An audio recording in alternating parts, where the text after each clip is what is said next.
R Gujarat ન્યૂઝમાં આપનું સ્વાગત છે।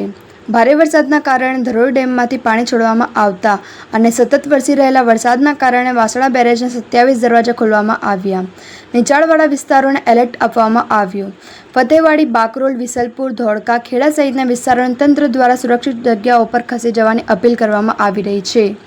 બ્યુરો રિપોર્ટ, રઈસ સૈયદ, અમદાવાદ।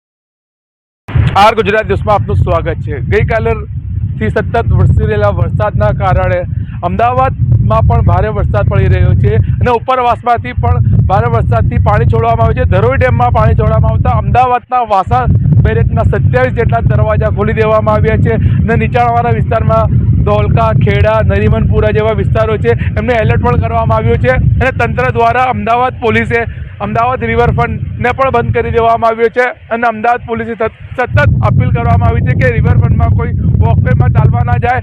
જો કોઈ પણ ચાલવા જશે તો અમદાવાદ પોલીસ દ્વારા કડક કાર્યવાહી કરવામાં આવશે અને હજુ પણ અમદાવાદમાં અને આજુબાજુ વિસ્તારમાં ભારે વરસાદ પડવાની શક્યતા છે। અમદાવાદ પોલીસ અને તંત્ર દ્વારા અપીલ કરવામાં આવી છે કે કામ વગર ઘરથી બહાર નીકળવું નહીં અને સાવચેતીના રૂપે જે પણ વસ્તુઓ હોય એ રાખવાની અમદાવાદ પોલીસ અને તંત્ર દ્વારા અપીલ કરવામાં આવી છે। રિવરફ્રન્ટ ઈસ્ટ પોલીસ સ્ટેશન તરફથી તમામ જાહેર જનતાને સૂચના આપવામાં આવે છે કે ઉપરવાસમાં વધારે વરસાદ હોવાના કારણે ધરોઈ ડેમના દરવાજા ખોલવાથી સાબરમતી નદીમાં વધારે પાણી છોડવામાં આવી રહ્યું છે અને પાણી વધારે અહીં આવવાની શક્યતા હોવાથી તમામ લોકોએ પોતપોતાની સલામતી રાખશો તેમજ કોઈ પાણીની અંદર વોકવેમાં તેમજ પાણી ઉપર જઈ પોતાની સેલ્ફી પડાવશે નહીં તેમજ પાણીથી દૂર રહેશે, બાળકોને દૂર રાખશે તેમજ પોતાના વ્હીકલ રોડ ઉપર કોઈ મૂકીને આમ તેમ જોવા જશે નહીં। તમામને સૂચના આપવામાં આવે છે કે પોતે પોતાની સલામતી તેમજ સુરક્ષા રાખે।